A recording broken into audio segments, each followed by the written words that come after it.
Let's get started with our first news.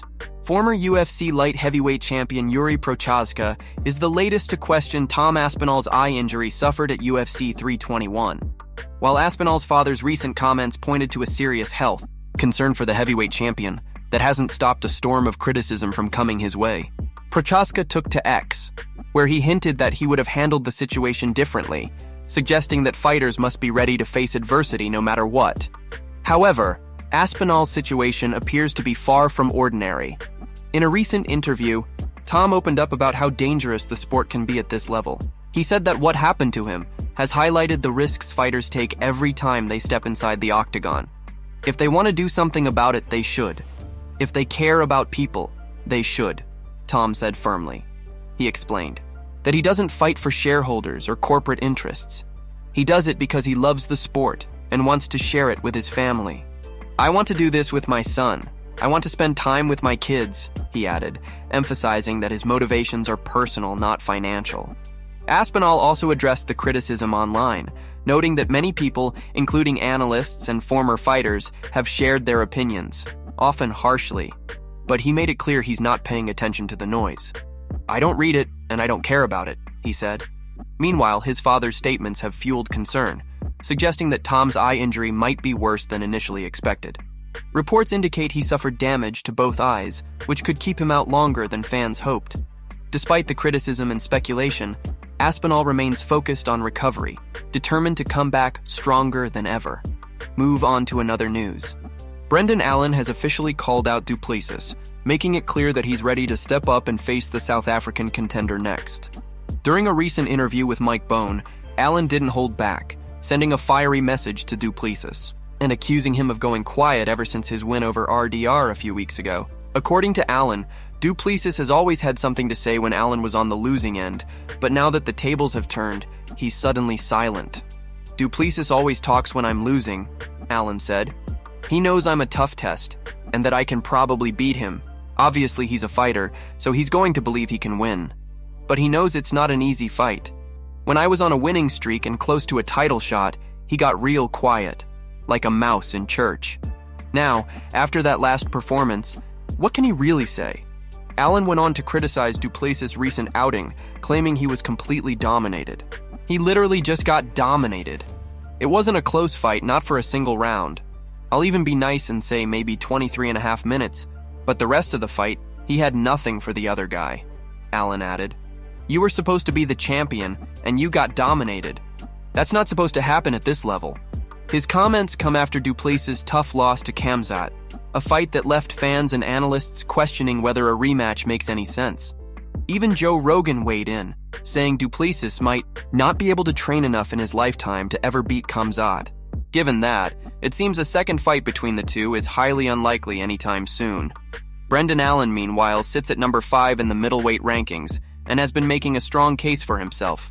However, a matchup against Du Plessis would still be a long shot unless he secures another major win. Avenging his last loss to Anthony Hernandez could put him right back in the mix. After that, potential matchups involving fighters like Sean Strickland or Nasruddin Imavov could shape the next number 1 contender bout. If Du Plessis loses again, and Allen keeps winning, then the UFC would have every reason to book that fight. For now, Allen's message is loud and clear. He's ready, he's confident, and he wants Du Plessis next. Move on to another news. Corey Sandhagen had a hilarious yet surprisingly sharp recommendation for how the UFC can finally fix the eye poke problem. During a Twitch stream with Curtis Blades, the two fighters discussed the recent Tom Aspinall eye poke incident at UFC 321 and how frustrating it's become to see these accidents keep happening. Corey joked that the best solution might not come from changing gloves or rules, but from adding a bit of painful humiliation. He said, "For every eye poke in MMA, unintentional or not, the fighter committing the foul has to spend the 5 minutes the other guy is recovering, breathing in farts out of a jar." Both Sandhagen and Blades burst out laughing after the comment, but behind the humor was a real point. They agreed that fighters rarely face serious consequences for eye pokes, which is why the issue continues. Blades mentioned that most fighters just don't seem to care because nothing really happens afterward. At most, a warning or a brief pause. They even slowed down the footage of Aspinall's eye poke, reacting in shock to how deep the finger went. "At first I thought it didn't look that bad," Blades said. but when you slow it down, it looks nasty. Corey agreed, adding that while glove design has been blamed for years, the truth might come down to habits and carelessness. I don't think it's about the gloves, he said. Some people just poke others in the eyes more than others, and they don't really care. He mentioned that some fighters even admit to doing it on purpose. I've heard guys like Derek Lewis say straight up that he'll eye poke you or kick you in the balls just to get a break, Corey said, laughing. Blades asked if Lewis actually had a reputation for it, and Corey replied, "No, not really. He's not Jon Jones Jr." Then he added, "I've never poked anyone in the eye because I actually give a damn. I try to keep good hand placement, make sure I don't do it." They both revisited the footage again, commenting on how the motion looked intentional. "It looked like he drives into it," Blades said. Corey nodded, adding, "Yeah, it looks bad, almost brutal."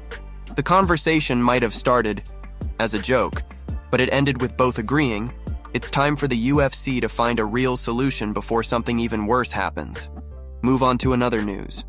Sean Strickland has once again called out the UFC, this time over fighter healthcare and medical expenses. The issue started when Bryce Mitchell broke his nose during training and went public on Instagram asking for help. Bryce, clearly in pain but keeping his humor, said, "Hey, I'm in Searcy, Arkansas right now. I need my nose straightened out. It's sideways, you can tell. But man, the doctors are so expensive, like $2,000 just to set my nose.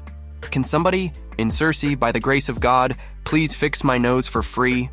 He explained that it didn't need surgery, just a quick pull and push to get it straight again, but he couldn't justify spending thousands of dollars on it. A few hours later, Bryce posted a follow-up video saying that his buddy actually fixed his nose for free and that he was doing great. "I wasn't in any pain at all," he said. "For whatever reason, it just didn't hurt the whole time. I was worried it wouldn't come back straight again, but thank the Lord it did. God, thank you for healing me." He then apologized for coming off as a cheapskate, saying that in the heat of the moment, his mind went straight into survival mode. Bryce admitted that the thought of paying thousands of dollars made him panic, even though he's had no problem paying medical bills in the past. He shared a few stories, laughing about them as he went. "One time I got a big piece of wood stuck in my hand. It was $600 to get it out, and it was worth it. When I ripped my nuts in half, it was $1,250. That was the best $1,250 I ever spent," he joked. He ended the video by thanking his friend Josh King for helping him out, saying, "Thank you, God, and thank you, Josh King. I really appreciate it, and God bless all of you for your concern." But that's when Sean Strickland jumped in. The former UFC middleweight champion left a sharp comment under Bryce's post, calling out the promotion itself. Strickland wrote, "Well, I was wrong. You have to have a fight booked to get medical from the UFC. LMAO. What a joke." Once again, Sean didn't hold back, putting the UFC on blast for not supporting fighters with medical coverage unless they're officially scheduled for a bout. His comment quickly went viral, reigniting the long-running debate about how the UFC treats its athletes outside the cage. Move on to another news. Daniel Cormier and Chael Sonnen both believe Tom Aspinall made the right decision by choosing not to continue fighting after the brutal eye poke at UFC 321. During their discussion, DC explained that in situations like this, fighters have to think long-term. "He's got more days ahead of him," Cormier said. "You live to fight another day. It's like when RDR's corner threw in the towel a few weeks ago.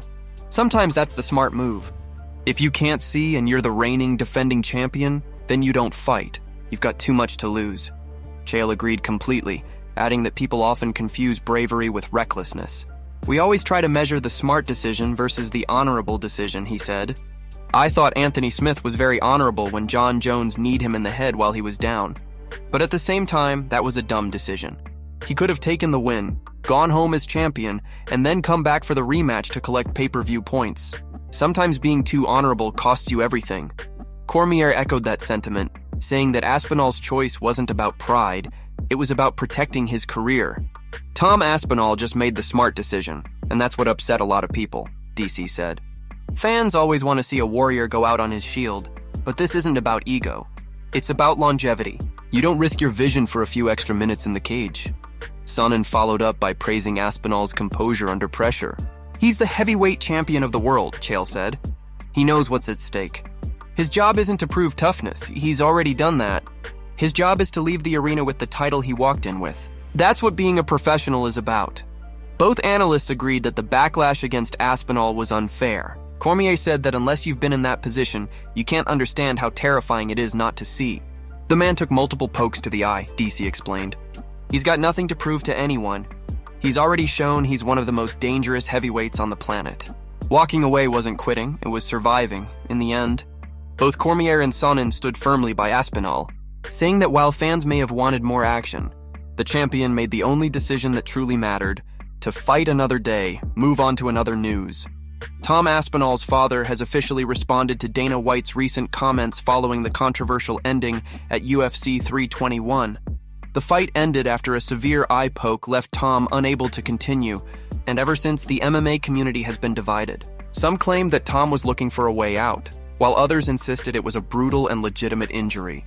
Andy Aspinall, Tom's father, decided to break his silence and address both the online criticism and Dana's remarks directly in a new 20-minute video posted to Tom's YouTube channel.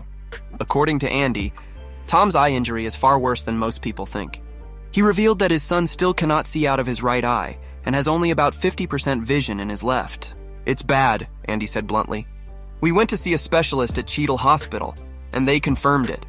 His right eye still can't see anything. It's just gray. They tested him with words, and he couldn't see a thing. His left eye is at 50%. He could read a few letters before it went completely blurry. One's really, really blurry, and the other's still not working." Then Andy turned his attention to Dana White's comments from the UFC 321 post-fight press conference. Dana had said that Tom didn't want to continue in the fight, and that there's nothing that can be done about eye pokes in the UFC. He also added that the rematch would now be very interesting, implying that Aspinall may have backed out too. Quickly, Andy didn't take those words lightly. He fired back, saying his main concern is his son's safety, while Dana is only focused on money and shareholders. "Just my opinion," Andy said. "I don't run the sport. But when is it going to change? Probably never. When Dana White says he doesn't give a... What can we do about it? If the UFC wanted to fix this, they could. If they care about people, they should. But it's clear that they don't." He went on to say that while others might speak or act out of financial interest, he speaks from the heart. "I don't say what I say to report back to shareholders or make money for a company," Andy said. "I do this because I love the sport. I do it with my son. I want to spend time with my kids. Everyone else online, the analysts, the ex-fighters, the YouTubers, they do it for money. That's their opinion, and they're entitled to it. But I don't read it, and I don't care about it." Andy's message was emotional, clear, and direct. Tom's health comes first, no matter what anyone else has to say. Move on to another news. Bo Nickal has found himself in the middle of a storm after his upcoming UFC 322 fight was officially confirmed. The rising middleweight contender is set to face Vieira next month, but what should have been a straightforward fight announcement quickly turned into controversy. Fans and fighters alike took issue with Bo's placement on the main card, especially considering that he's coming off a tough TKO loss to RDR for many. It just didn't make sense to see him so high up on the billing, while other proven names were pushed down the lineup. The backlash started to grow quickly online, with social media users calling it another case of the UFC pushing hype over merit. Former UFC fighter Darren Till was among those who voiced their frustration on X, posting, "How is Bo Nickal getting further up on the main card slots than the likes of Leon Edwards? Make it make sense. The guy hasn't earned his stripes yet," finishing the post with a yawning emoji that perfectly captured his sarcasm. It didn't take long for Bo to fire back. Instead of staying quiet, he decided to lean right into the criticism. Responding directly to the noise, Bo wrote, "Main card UFC 322. Maybe I have hundreds of thousands of grassroots American wrestling fans, or maybe it's just rage bait. Either way, I can't wait to fight." His response sparked even more conversation, with some fans praising his confidence while others accused him of arrogance. Bo has always been unapologetic about his confidence and star power. Before entering the UFC, he was already one of the most decorated wrestlers in the country, with a loyal following built through years of dominance at the NCAA level. That wrestling pedigree, combined with his charisma, has made him a marketable figure, something the UFC clearly sees as valuable. Despite the criticism, Bo doesn't seem bothered at all. In fact, he appears motivated to silence the doubters when he steps into the octagon next month. UFC 322 will be a huge test, not just for his fighting skills, but for his ability to handle pressure on the sport's biggest stage. For Bo, this fight isn't just about getting a win. It's about proving he belongs on the main card no matter what anyone says.